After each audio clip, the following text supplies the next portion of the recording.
దేశం కోసం సేవ చేసిన ఒక సైనికుడికి ప్రభుత్వం మెచ్చి ఒక భూమిని బహుమతిగా ఇచ్చింది. దాన్ని ఆయన దశాబ్దాల పాటు కంటికి రెప్పలా కాపాడుకున్నారు. కాని ఒకరోజు అదే ప్రభుత్వం వచ్చి సారీ, ఈ భూమి మీదే, కాని దీన్ని మీరేం చెయ్యలేరు, అమ్మలేరు అని చెప్తే ఎలా ఉంటుంది?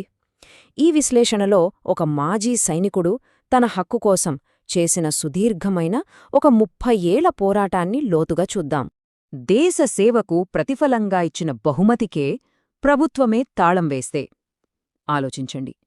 ఈ ఒక్క ప్రశ్న వెనుక ఒక మాజీ సైనికుడు పడిన 30 ఏళ్ల ఆవేదన ఉంది. ఆయన చేసిన ఓ పెద్ద న్యాయపోరాటముంది. మరి ఆంధ్రప్రదేశ్ హైకోర్టిచ్చిన ఒక కీలకమైన తీర్పు ఈ కథకు ఎలా ముగింపు పలికిందో ఇప్పుడు చూద్దాం. మొదటగా సైనికుడి భూమికి తాళం. అసలీ సమస్య ఎక్కడ స్టార్టయింది? ఈ కథలో మన పిటిషనర్ కొమ్మినేని కృష్ణగారికి ఈ కష్టం ఎందుకొచ్చింది? ఎలా మొదలైంది?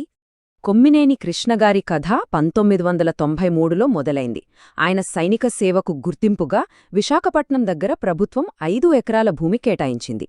ఆయన ఇంకా సర్వీస్లోనే ఉండగా 2010 వరకు ఆ భూమిని బాగా డెవలప్ చేశారు. సర్వీస్ నుంచి రిటైర్ అయ్యారు. కట్ చేస్తే 2022లో ఒక ఊహించని ట్విస్ట్. తన భూమిని ఒక నిషేధిత లిస్ట్ నుంచి తీసేయమని అడిగితే అధికారులు కుదరదు అన్నారు.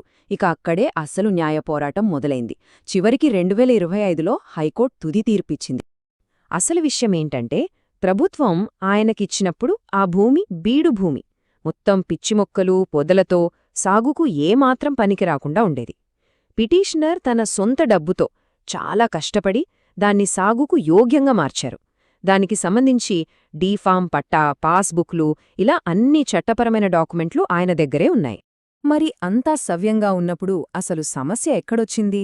చాలా ఏళ్ల తర్వాత కృష్ణగారికి తెలిసింది, తన భూమిని ప్రభుత్వం రిజిస్ట్రేషన్ చట్టంలోని సెక్షన్ 22A కింద నిషేధిత ఆస్తుల జాబితాలో పెట్టేశారని. ఏంటి ఈ లిస్ట్? సింపుల్గా చెప్పాలంటే, ఒక ఆస్తి ఈ లిస్ట్లోకి వెళ్ళిందంటే గవర్నమెంటే దానికి ఒక పెద్ద తాళం వేసేసిందనమాట. ఇక దాన్ని కొనలేరు, అమ్మలేరు, ఎవ్వరికీ గిఫ్ట్ కూడా ఇవ్వలేరు. మరి ఆ తాళం చెవి అది ప్రభుత్వం దగ్గరే ఉంటుంది. సహజంగానే కృష్ణగారు తన భూమిని ఆ లిస్ట్ నుంచే తీసేయమని అధికారులను అడిగారు. కాని వాళ్లు ఒప్పుకోలేదు. ఇక అక్కడ్నుంచి కోర్టు పోరాటం మొదలైంది. దేశానికి సేవ చేసిన సైనికుడికి ఇచ్చిన భూమిని ప్రభుత్వం ఎందుకడ్డుకుంది? కోర్టు ముందు వాళ్లొక 4 అభ్యంతరాలు పెట్టారు. ప్రభుత్వం చెప్పిన ఆ 4 పాయింట్లు ఇవే. 1. భూమి కేటాయించిన టైమింగ్ సరైనది కాదు. 2. దానికి సంబంధించిన ఒరిజినల్ గవర్నమెంట్ ఫైల్స్ లేవు. 3. ఆ భూమిని సాగు చేసినట్టు ప్రూఫ్స్ లేదు.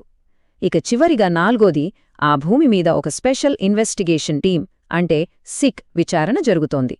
సరే, ఇప్పుడు ఈ వాదనలను కోర్టు ఎలా చూసిందో చూద్దాం. 3వ భాగం కోర్టు ఛేదించిన చిక్కుముడి. ఇప్పుడు ప్రభుత్వం చెప్పిన ఒక్కో అభ్యంతరాన్ని న్యాయస్థానం ఎలా ఎదుర్కొందో చూద్దాం.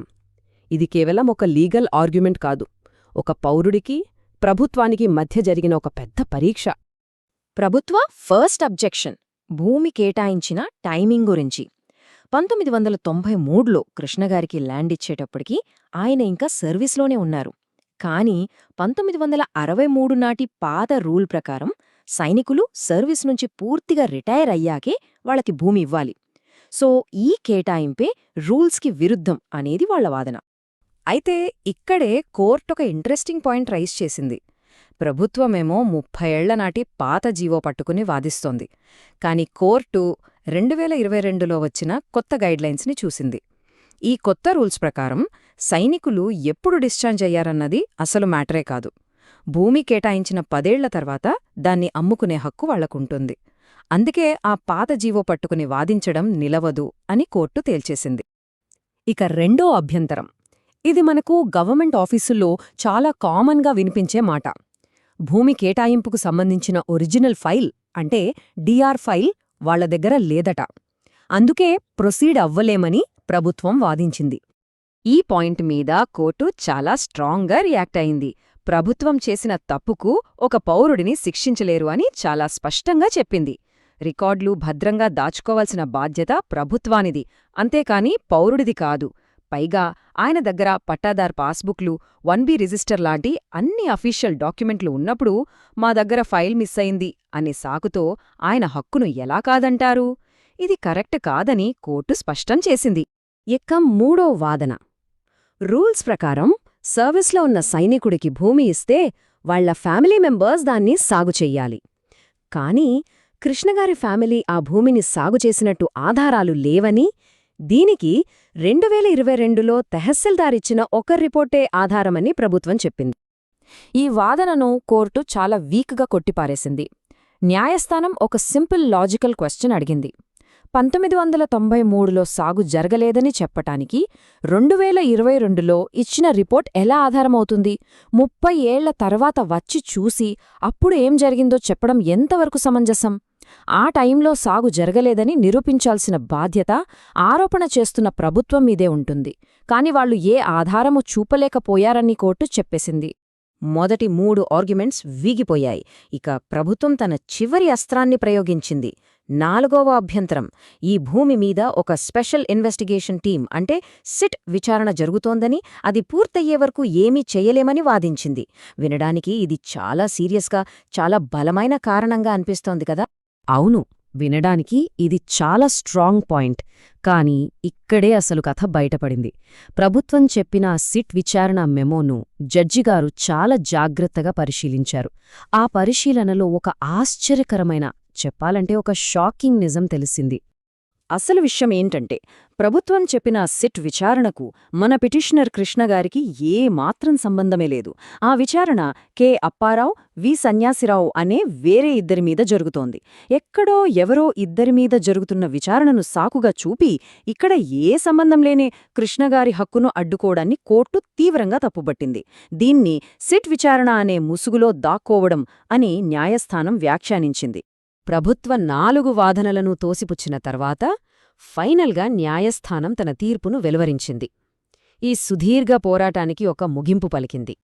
జులై 21, 2025న ఆంధ్రప్రదేశ్ హైకోర్టు ఆ చారిత్రాత్మక తీర్పును ఇచ్చింది. కృష్ణగారి అభ్యర్థనను తిరస్కరిస్తూ 2022లో ప్రభుత్వమిచ్చిన ఉత్తర్వులను పూర్తిగా రద్దు చేస్తున్నట్లు ప్రకటించింది. కోర్టు ఆ ఉత్తర్వులను రద్దు చేయడంతో ఆగిపోలేదు. 2 చాలా స్పష్టమైన ఆదేశాలిచ్చింది. 1. ఆ 5 ఎకరాల భూమిని వెంటనే నిషేధిత ఆస్తుల జాబితా నుంచి తీసేయాలి. 2. భవిష్యత్తులో ఈ భూమికి సంబంధించి ఏ రిజిస్ట్రేషనొచ్చినా ఎలాంటి అడ్డంకులు లేకుండా చట్టప్రకారం పూర్తి చేయాలి. ఇక చివరిగా ఈ కేసు చెప్పే పాఠాలు. ఈ మొత్తం కథ నుండి మనం నేర్చుకోవలసింది ఏంటి? ఇది కేవలం ఒక వ్యక్తి గెలుపా, లేక దీని వెనుక వ్యవస్థకు సంబంధించిన ఒక పెద్ద సందేశముందా? ఖచ్చితంగా దీని వెనక ఒక పెద్ద సందేశం ఉంది. ఈ కేసు మనకు 3 ముఖ్యమైన పాఠాలు నేర్పుతుంది. మొదటిది, అధికారులు చట్టంలోని అక్షరాలను గుడ్డిగా ఫాలో అవడం కాదు, దాని వెనకున్న అసలు ఉద్దేశ్యాన్ని, స్ఫూర్తిని అర్థం చేసుకోవాలి. రెండోది, కాలం చెల్లిన పాత రూల్స్ని పక్కనపెట్టి కొత్త గైడ్లైన్స్ని ఫాలో అవ్వాలి. మూడోది, ఇది చాలా ముఖ్యమైనది, ప్రభుత్వ వైఫల్యాలకు, వాళ్ల తప్పులకు పౌరుడు నష్టపోకూడదు, ప్రభుత్వమే బాధ్యత వహించాలి. ఈ తీర్పు న్యాయ వ్యవస్థ మీద నమ్మకాన్ని పెంచుతుంది, నిజమే. కాని అదే సమయంలో ఇది మన ముందు ఒక సీరియస్ ప్రశ్నను కూడా ఉంచుతుంది. కృష్ణగారు కోర్టు వరకు పోరాడగలిగారు, అందుకే ఆయనకు న్యాయం దక్కింది.